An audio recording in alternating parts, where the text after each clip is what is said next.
చింతకాయ పప్పు వేసుకుందామండి. దానికి నేను చింతకాయలని ఇలా ఉడికించి పెట్టుకున్నాను. చితగొట్టేసి దాన్ని ఉడికించాను అనమాట. ఇగో ఇలా పిప్పు వచ్చేదంతా తీసేసుకోవాలి. చూసారు కదా, చాలా టేస్ట్గా ఉంటుంది, బాగుంటుంది. దీన్ని కూడా ఉడికించి పెట్టాను. ఇప్పుడు మనం ఏం చేయాలంటే ఈ ఉడికించిన ఇది ఉంది కదా, ఈ పిప్పు అంతటిని తీసుకోవాలండి. ఈ ఉడికించిన దాన్ని అంతటిని తీసేసి మనం ఇంకా చూస్తున్నారు కదా, ఈ పిప్పు అంతటిని ఇలా తీసేసుకోవాలి. ఇంత పిండి వేసుకుని శుభ్రంగా ఇదంతటిని ఇలా తీసేసుకుని మనం ముందుగా ఉడికించి పెట్టేసుకుంటే చాలా సులువుగా అయిపోతుందండి. చెత్తది ఏమీ లేకుండా మనం ఉడికించేసి పెట్టేసుకున్న తర్వాత ఈ కిందన అంతా ఇవన్నీ వచ్చేస్తాయి. తీసేసి ఇగో మీరు ఈ రసాన్ని ఈ ఉడికించిన పప్పులో వేసుకుంటే అన్నీ ఈ మనం చింతకాయ ఇది ఉంటుంది కదండి, పొట్టు, ఆ పొట్టు అంతా తీసాను. ఇందులో కాస్త ఆయిల్ వేసుకుందామండి. ఆయిల్ వేసి పోపు వేసేసుకుందాం. వెల్లుల్లిపాయలు నూనె కాగిన తర్వాత వెల్లుల్లిపాయలు అవి వేసుకుందాం. ఉల్లిపాయలు వేసుకుంటున్నాను. నూనె కాగిపోయింది కదా, వెల్లుల్లిపాయలు వేస్తున్నాను.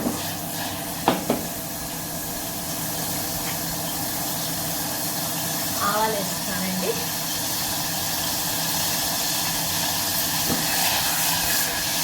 ఆవాలు తిప్పట్మానాలి. ఆవాలు వేగడానికి టైం పడుతుంది కదా, ఆవాలని కొంచెం వేగనిస్తాం. ఆవాలు వేగిన తర్వాత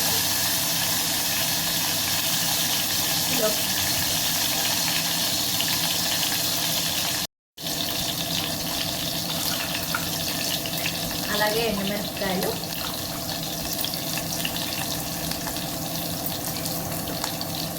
కొంచెం ఇంగు వేసుకున్నాను. ఇంగు వేసుకున్నాను.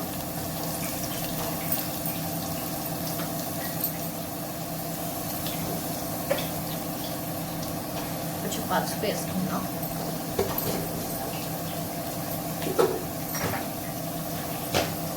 అలాగే పచ్చిమిరపకాయలు కూడా వేస్తున్నానండి. చిన్న పిసరు టేస్ట్ కారం వేస్తున్నాను.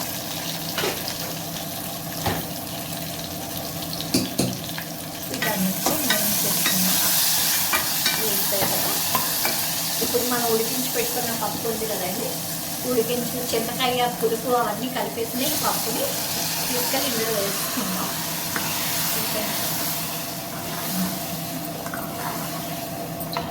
దీన్ని మరగాలండి.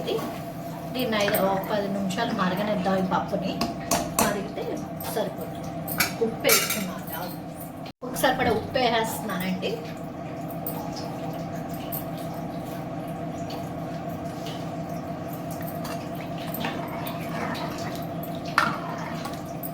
చింతకాయల సీజన్ కదండి ఇప్పుడు, మనకి వేసుకుంటే చాలా బాగుంటుంది. చాలా ఈజీగా చేసుకోవచ్చండి. దాన్ని ఒకసారి చితగొట్టేసి నీళ్ళల్లో వేసి ఉడికించాలండి. దాన్ని ఉడికించేసుకొని మనం పొట్టు తీసేసుకుని శుభ్రంగా పిసికేస్తే చింతపండు పిసుకున్నట్టే ఈ చింతకాయలను కూడా పిసికియాలండి. పిసికేస్తే రసం వచ్చేస్తుందంటే ఇంకా వేరే పులుపు వేసుకోక్కర్లేకుండా చింతకాయ పప్పు అన్నమాట. సీజన్లో ఇప్పుడు వస్తుంది కదండి, వేసుకుంటే చాలా బాగుంటుంది.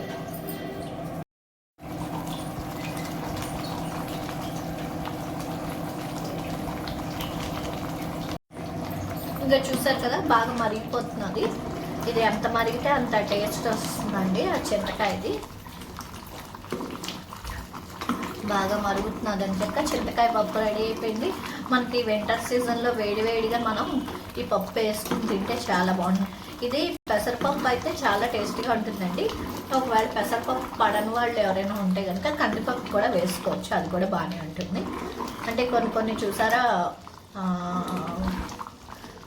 మామిడికాయ పెసరపప్పు టేస్ట్ వేరు, అలాగే చింతకాయ కూడా పెసరపప్పుతో చాలా బాగుంటుంది.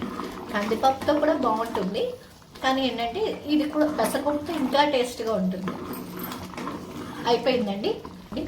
Thank you. Please subscribe.